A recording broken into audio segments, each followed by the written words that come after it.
అందరికీ నమస్కారం అండి. ఈ యొక్క వీడియో మన డిప్యూటీ సీఎం గారు పవన్ కళ్యాణ్ గారికి.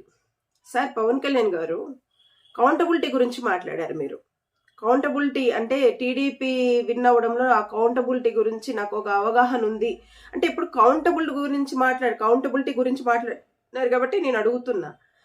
సరే మాట్లాడారు.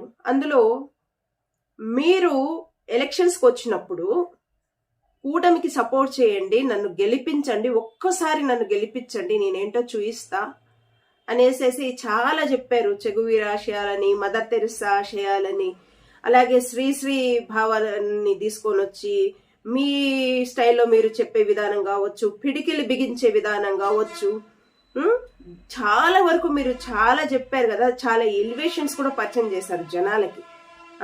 ఒక విధంగా ప్రజల్ని చైతన్యవంతులు చేశారు కదా. చేస్తేనే కదా మిమ్మల్ని ఎన్నుకున్నారు.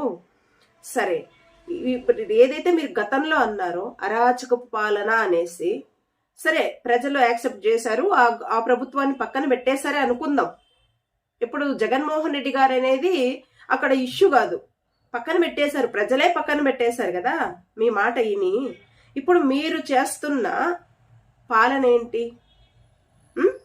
ఆంధ్ర రాష్ట్రంలో ఏదైతే అపోజిషన్ పార్టీకి ఓటేసిన పాపానికి కొన్ని ఊర్ల నుంచి అంటే కొన్ని నియోజకవర్గాల నుంచి ఊర్లలో దాదాపుగా తల్లులు, పసిపిల్లలు, ముసలాళ్ళు, వికలాంగులు ప్రతి ఒక్కరూ కూడా వైఎస్ఆర్సీపీకి ఓటేశారు అని చెప్పి గ్రామాల్లే మీదికే ఇప్పుడున్న కూటమి ప్రభుత్వానికి సంబంధించిన కార్యకర్తలు వెళ్ళి కత్తులతో కర్రలతో కొట్టి ఒక అసభ్యకరమైన లాంగ్వేజ్ను వాడుతూ భయభ్రాంతులకు గురి చేస్తే ఆంధ్ర రాష్ట్రానికి సంబంధించిన రక్షణ వ్యవస్థ ఏ స్థాయికి పడిపోయింది సార్?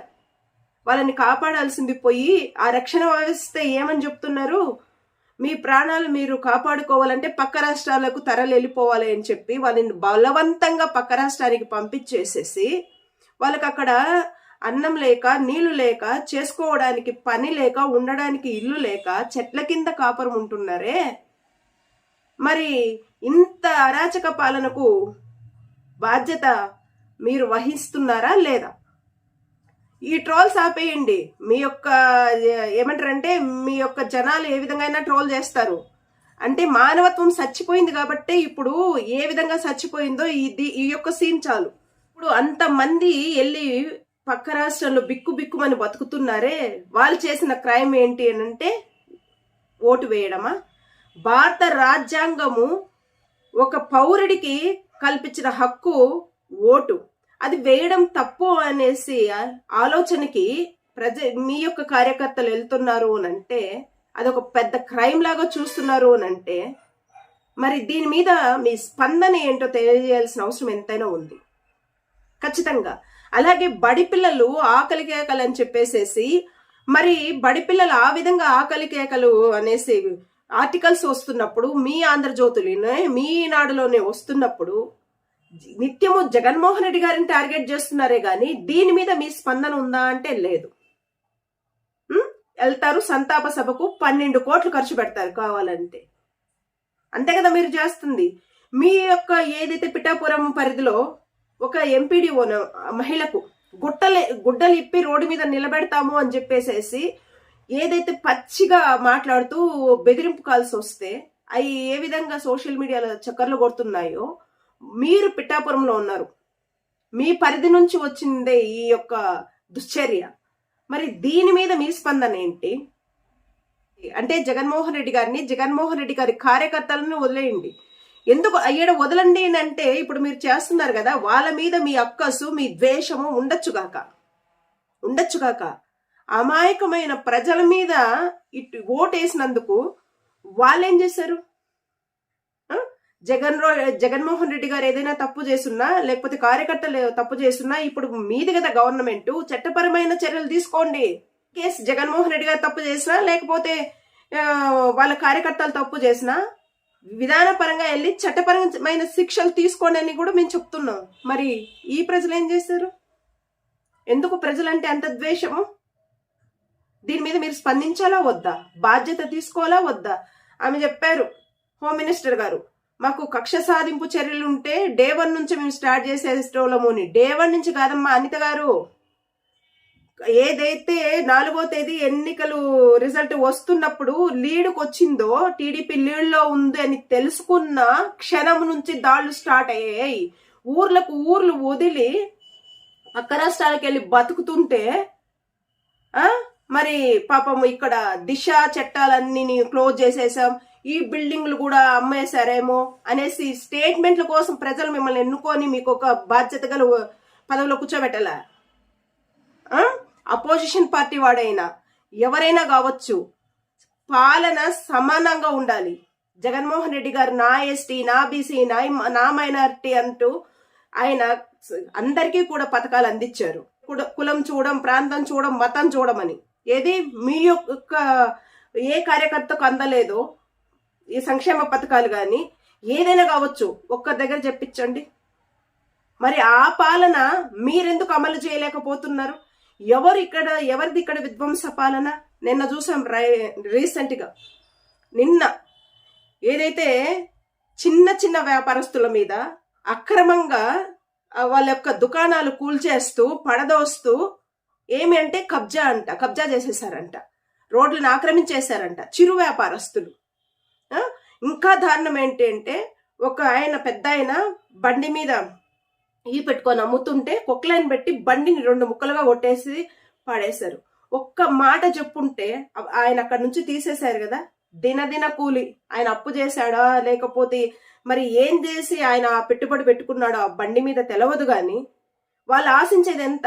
ఒక రోజుకు 1000 రూపాయలు వస్తుంది అని ఆశించినారు కాబట్టి ఆ 1000 రూపాయలు జోబులో పెట్టుకొని వాళ్ళు బతుకుదెరువు భారంగా ఈడ్చే పేదల మీద నా మీ దౌర్జన్యాలు. ప్రజల్ని సోమరిపోతులు చేసేసాడు జగన్మోహన్ రెడ్డి అన్నారు కదా.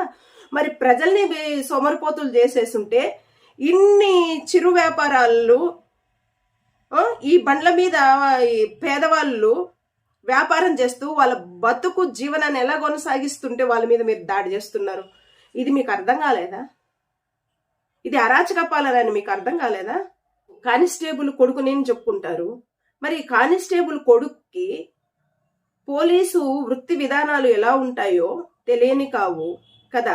మీరేదో మాలేశారు, దీక్ష వేశాను అంటున్నారు. సరే, మాలకు దీక్షకు నియమాలు ఒకటిగానే ఉంటాయి.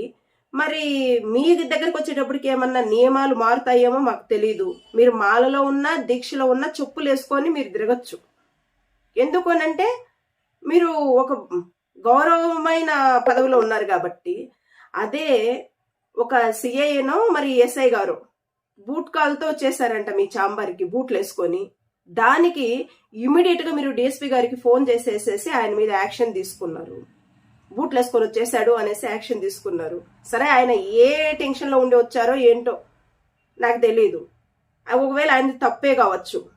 అంత పెద్ద సస్పెండ్ చేసేంత శిక్ష ఆయనకి వేశారు అని అంటే మరి ఈ 1,00,000 పుస్తకాలు కావచ్చు, చెగువీర ఆశయాలు కావచ్చు, మదర్ తెరిసా ఆశయాలు కావచ్చు, శ్రీశ్రీ గారి భావాలు కావచ్చు, ఇవన్నీ ఎక్కడ పోయాయి సార్? ఎక్కడ పోయాయి? అంటే నీతులు ఎదుటోళ్ళకి చెప్పడానికి పనికొస్తాయి, మీరు ఆచరించడానికి మాత్రం అవి అందనంత దూరంగా ఉంటాయి. అంతే కదా. మీరు రాజకీయాల్లోకి వచ్చిన దేనికి? చంద్రబాబు నాయుడు గారిని పాపము మునిగిపోతున్న చంద్రబాబు నాయుడు గారిని ఎత్తి పట్టుకోవాలి. జగన్మోహన్ రెడ్డి గారిని హతపాతాళానికి తొక్కడానికి వచ్చారు కదా. నైతికంగా అతహపాతాళానికి తొక్కబడుతుంది మీరు. ఇది గుర్తు చేసుకోండి. ఇన్ని జరుగుతుంటే ఆంధ్ర రాష్ట్రంలో వీటి మీద స్పందన లేకుండా ఒక నిశ్చేష్టుడై కూర్చున్నారు చూసారా, మాల వేసుకొని. ఓ పని చేయండి సార్, నేనైతే చెప్తా, నా నుండి మీకు ఒక సలహా ఏంటి అంటే, ఇదే మాలనే కంటిన్యూషన్ చేసేయండి. అది మళ్ళీ ఎవరి కోసం వేయరు. ఎందుకంటే మౌనవ్రతం పాటిస్తున్న పవన్ కళ్యాణ్ గారు డిప్యూటీ సీఎం గారు అని చెప్పొచ్చు. ఏ సార్, ఇలానే కంటిన్యూషన్ చేసేయండి. మీ ఎట్టగా పాపము ఈ యొక్క చెగువీర ఆశయాలని, అలాగనే మదర్ తెరిసా ఆశయాలని, 1,00,000 పుస్తకాల విజ్ఞానాన్ని, పరిజ్ఞానాన్ని మీ యొక్క కార్యకర్తలు ఎలాగో అమలు చేస్తున్నారు. ఒక ఆటవిక చర్య, మానవత్వాన్ని మంటగలిపే విధంగా ఒక వ్యక్తిని ఏ విధంగా ట్రోల్ చేస్తున్నారు, నిజాలు మాట్లాడుతున్న వాళ్ళని ఏ విధంగా భయభ్రాంతులకు గురి చేస్తున్నారో, ఏ విధంగా శాడిజం రోజు రోజుకు పెరిగిపోతుందో ఆంధ్ర రాష్ట్రంలో, వీటన్నిటికీ బాధ్యత మీదే సారు, ఖచ్చితంగా. మరి ఏ సమాధానం చెప్తారో ఏంటో మాకైతే తెలియదు, కానీ సరే చూద్దాం, వేచి చూద్దాం. మీరు ఏ నిర్ణయాలు తీసుకుంటారు, ఏ విధంగా ముందుకెళ్తారు అనేసి కూడా చూద్దాం. ఇట్స్ ఓకేనండి.